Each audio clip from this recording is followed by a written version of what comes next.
Support comes from Mosby Building Arts, renovating basements to boost home value. Information at callmosby.com.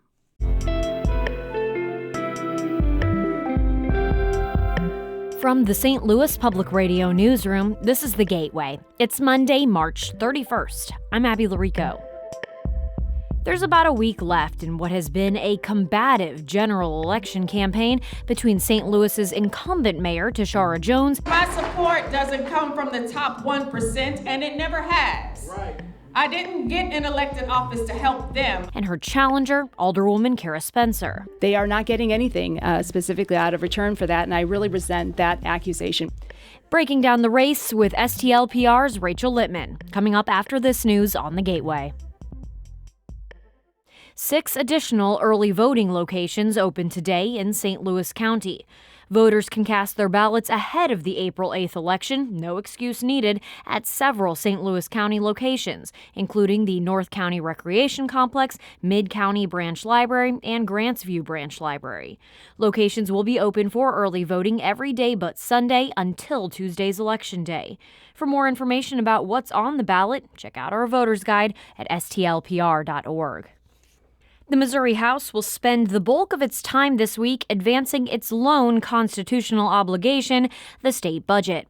St. Louis Public Radio's Sarah Kellogg reports the House will pass its version of the state budget, sending it to the Senate on Thursday. House Speaker John Patterson says the House's version of the budget is a little under $49 billion. Members will debate that budget Tuesday, which includes adding amendments, and that will likely include amendments to education.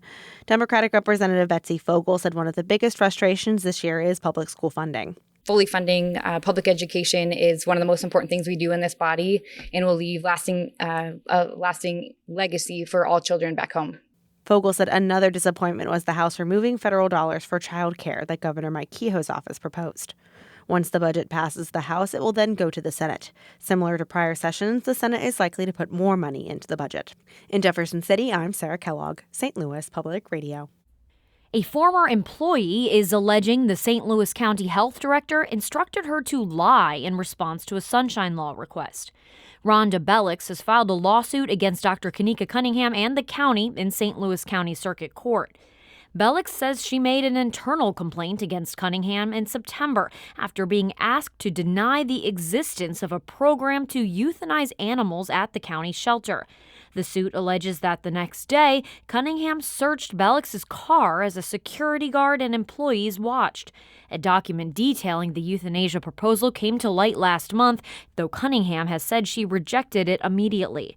Bellix later resigned after 15 years on the job. She's asking the court to grant her an unspecified amount of damages. Abortions have resumed at the St. Louis Planned Parenthood Clinic in the Central West End for the first time in 3 years. But as St. Louis Public Radio's Sarah Fenton reports, the clinic is not offering all forms of the procedure. Officials at Planned Parenthood Great River say they still can't provide medication-assisted abortions after the state rejected the clinic's complication plan. The plan outlines procedures the clinic will take if a medication abortion patient has an emergency. The Department of Health and Senior Services rejected the plan for not being sufficiently detailed. Planned Parenthood Interim Chief Medical Officer Margaret Baum says she doesn't have to submit such plans to the state for any other medical procedure. This is an artificial requirement that has been set up, and it does not protect folks. It really inhibits access. Baum says the clinic is working with lawyers to plan how to appeal the rejection. I'm Sarah Fenton, St. Louis Public Radio. Tech STL's annual Tech Week kicks off this morning, beginning a week of showcasing local companies and talent. More than 30 free events focus on innovation sectors, including artificial intelligence, ag tech, and geospatial. Emily Hemingway is Tech STL's executive director. She says this year's Tech Week has many more out-of-town attendees and presenters than in its first 2 years. Tech Week definitely grew up this year. It's now a more legitimate brand. We have more reputable presenters on the agenda, and so we're seeing a direct impact in having more folks come into St. Louis from out of town. Hemingway says about 30% of event registrations this year are people from outside the region, compared to 20% last year. She says this strengthens local tech firms and talent by connecting them with similar companies across the country and globe. St. Louis's Land Clearance Redevelopment Authority has formally purchased the vacant property directly south of the Railway Exchange Building. STLPR's Eric Schmid reports the city paid about $2.6 million for 10 parcels, including a surface lot and a vacant parking garage. The city's land purchase is the first from an eminent domain case filed last year to seek control of the long vacant building and accompanying parking structure.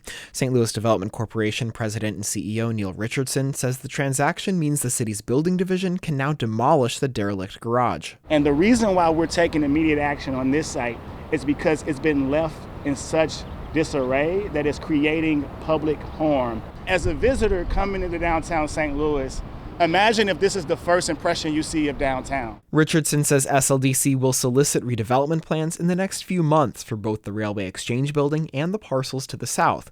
He says it's an opportunity for more new mixed-use development in downtown St. Louis. I'm Eric Schmid, St. Louis Public Radio. A historic hotel in East St. Louis is now open as an apartment building, following more than $44 million in renovations. STLPR's Will Bauer reports city leaders are now looking for tenants. The historic Broadview Hotel will now be known as the New Broadview. It's a 110-unit building for residents 55 and older. It was funded by a smorgasbord of public and private partnerships, largely with state grants and historic tax credits. East St. Louis Mayor Charles Powell III believes the new apartments will anchor more development in town. As we continue to strengthen and build our city's economy, developments such as this will serve as a reminder to our citizens and those with business and those looking to open business that East St. Louis is always and will be a great place to live and work. The tenants say a handful of residents have already moved in. In East St. Louis, I'm Will Bauer, St. Louis Public Radio.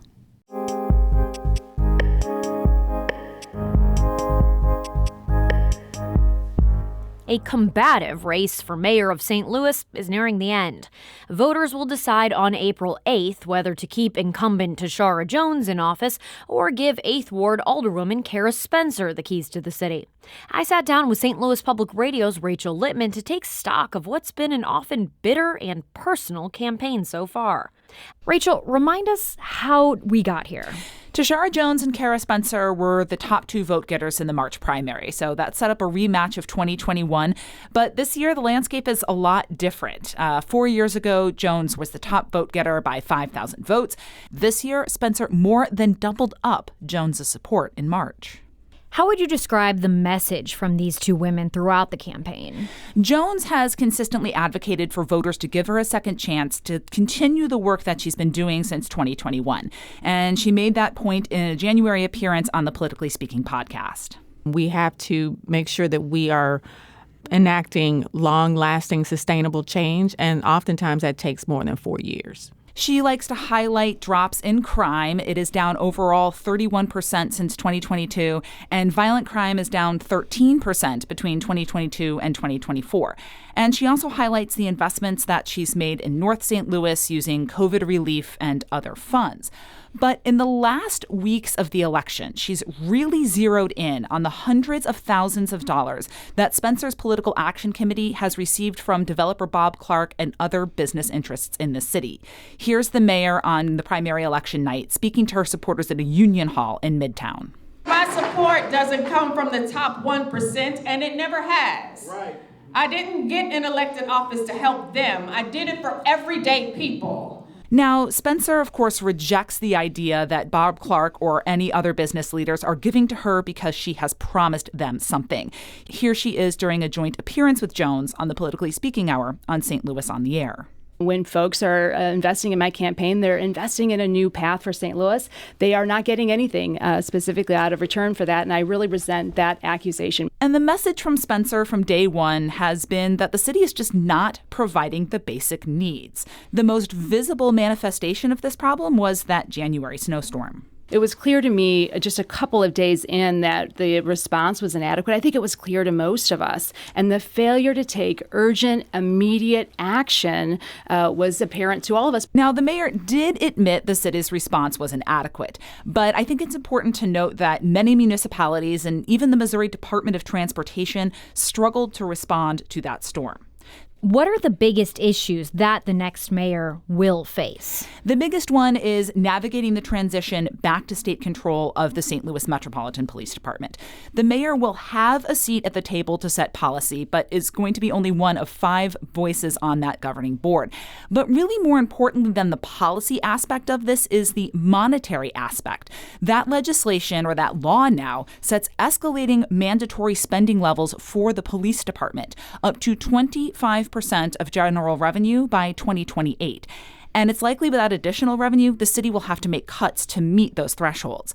And all of this could require the mayor and the Board of Aldermen to rethink their priorities for the RAM settlement money. We asked the candidates about the priorities for that money during their joint appearance. Here was Spencer's answer. My focus on RAMs would be downtown, housing in North St. Louis, and infrastructure throughout the city of St. Louis. And here was how Jones responded. Infrastructure, people, and small businesses. Rachel, a quick refresher on what else people will see on their ballots. City residents will also vote for comptroller, and in the odd-numbered wards for the Board of Aldermen.